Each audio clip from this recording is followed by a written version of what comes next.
Hi guys and welcome back to my channel. In case you are new here, this is Om Mishra, currently pursuing my MBBS from Government Medical College Vadodara under the MS University, and I have cleared my NEET 21 with a score of 639 marks. Today this is going to be a very short video on just for the chemistry. There were so many DMs and comments and messages on my Instagram and YouTube section कि आखिरी के 2 महीने में हम chemistry में क्या क्या सिर्फ सॉल्व करें so that we can ultimately revise the whole chemistry, we can have the regular practice of chemistry and we should have a quality practice of chemistry, क्योंकि आखिरी के 2 महीने में आप जो रिवाइज करोगे, आप जिस टाइप के क्वेश्चन प्रैक्टिस करोगे हर दिन, वही आपका माइंडसेट रहेगा नीट एग्जाम के दिन. सो टुडे जो टाइप के क्वेश्चंस, जो टाइप की बुक्स मैं केमिस्ट्री के लिए आपको सजेस्ट करूंगा वो सब आपके पास होंगी, मे बी एक आपके पास नहीं होंगी, एंड ये बुक्स आपके पास मस्ट होनी चाहिए अगर आप केमिस्ट्री में एक अच्छा स्कोर करना चाहते हो. If you want a score of like 140, 150 या मोर देन 170 और almost 180, then you should follow this book must. और अल्टीमेटली अगर आपको कम टाइम में ज्यादा कोप अप करना है केमिस्ट्री में तो भी ये बुक्स आपके पास होनी चाहिए, so that ultimately in last 2 month at least you can score more than 120 plus if your score now is getting 40, 50 or 60, something like that. So let's get started. And also today I'll be telling about the best timetable for chemistry in last 2 months. The timetable is made by my sir of Akash who used to teach me chemistry, and this is the ultimate best timetable for chemistry. Whosoever student follow this particular timetable blindly and very trustfully, he is gonna score 180 for sure. So I'll share this particular timetable PDF that you can see on your screen on my Telegram channel. You can just go and visit and follow this timetable if you are very serious with the chemistry. So let's start with the book sections. First of all, अभी तक आपने अपनी chemistry की preparation कहीं भी की होगी तो आपने, अगर आप अपने किसी कोचिंग में होंगे तो आप उस कोचिंग की मॉड्यूल फॉलो करते होंगे, और अगर आप कोचिंग में नहीं थे, बिना कोचिंग की प्रिपरेशन करे थे, तो you might be having some kind of study material और एनी रेफरेंस बुक में बी ऑफ अरिहंत, एररलेस और पर्टिकुलर सब्जेक्ट बुक जो लोग यूज करते हैं, जैसे फिजिकल के लोग एनके अवस्थी यूज करते हैं, इनऑर्गेनिक के लोग वीके जयसवाल यूज करते हैं, MS Tran you people use for organic chemistry. So you might be using those questions, but in last 2 month आपको वो क्वेश्चंस प्रैक्टिस नहीं करने, वो आपने एक बार कर चुके हैं, आपके सारे डाउट्स अब उसके क्लियर हो चुके हैं, ऐसा मैं मान के चल रहा हूँ. लास्ट 2 मंथ में सबसे पहले ही जो आपको क्वेश्चन प्रैक्टिस में सबसे नंबर 1 प्रायोरिटी पे करनी है वो आपकी एनसीईआरटी की exercise.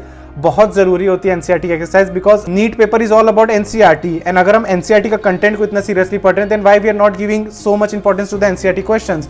I can surety you, I have given good CET exam which is completely NCERT based, and I have given NEET exam which is completely NCERT based, and I have found so many questions in NEET as well as good CET which were directly from NCERT exercise, in-text question, solved examples or any such that box questions or any in-text question जो हमारे paragraphs में पूछ लेते हैं, वो सब में से ही क्वेश्चन पेपर आपका बन के आता है. In last 2 months, I have practiced NCERT exercise, NCERT solved example, NCERT in-text question 5 to 6 times in 2 months completely. Because if we are giving importance so much to the NCERT text, NCERT questions are also so much important. 90% paper आपका NCERT exercise, in-text question, solved example में जैसे question रहते हैं वैसे ही बनता है. 50% of time values तक change नहीं करी जाती, और 50% टाइम में वैल्यूज थोड़ी बहुत चेंज कर देती है, अदरवाइज क्वेश्चन का फॉर्मेट, क्वेश्चन सॉल्व करने का तरीका, वो सब वैसा ही रहता है जो आपके सॉल्व एग्जांपल, इंटेक्स क्वेश्चन और यहाँ सब में दिया होता है. सो अगर आप रैंडमली बार बार क्वेश्चन सॉल्व करेंगे तो बहुत बेनिफिट होगा. जो बच्चे सिर्फ एक बार सॉल्व कर लिए काम नहीं बनेगा, आप बार बार सॉल्व करेंगे तभी आपको बार बार स्ट्राइक करेगा कि इस क्वेश्चन को इसी तरीके से करना है, इस क्वेश्चन में यही अप्रोच से फटाफट मेरा आंसर आ जाएगा. अगर आप सब टाइप के क्वेश्चन एक बार कर रहे हैं, उसका आपको कोई बेनिफिट एग्जाम में नहीं मिलेगा, because you won't be able to remember the technique of doing the question. You have to remember the technique of doing question. आप इतनी प्रैक्टिस करिए एनसीईआरटी के क्वेश्चंस की कि फर्स्ट ऑर्डर वर्ड सुनते ही आपको पता चल जाए क्या बारे में क्वेश्चन पूछ सकता है. जैसे हम सबको पता है फर्स्ट ऑर्डर और हाफ लाइफ अगर हम किसी क्वेश्चन में देख ले, हमें पता है कि इंडिपेंडेंट ऑफ द कॉन्सेंट्रेशन यही पूछ सकता है वो, या मे बी वैल्यूज वाला क्वेश्चन दे देगा या स्टेटमेंट वाइज दे देगा. तो इस टाइप की आपकी क्वेश्चन प्रैक्टिस होनी चाहिए. NCERT has such a good amount of such a quality question, whether it's exercise, whether it's in text question और whether it's solved example. And even organic में तो बात करूं, there are so many questions. अगर लोग कह रहे हैं कि एनसीईआरटी में क्वेश्चन से कमी की, तो अगर आप ऑर्गेनिक पूरी सॉल्व कर चुके हो सो heads of to you.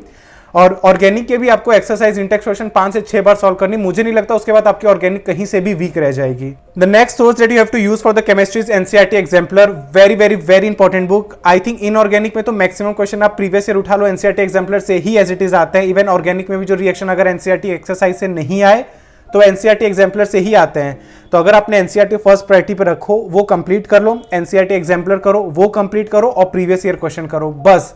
These 3 sources for chemistry in last 2 months are more than enough. You don't have to distract yourself. to get any, just to get into the zone of any XY reference book. You just have to do your NCERT, जो मैंने आपको तीनों questions बताए, NCERT exemplar and previous year question, ये तीनों को अगर आप बार बार सॉल्व कर लेना, आपकी केमिस्ट्री में 180 लाने से आपको कोई नहीं रोक सकता.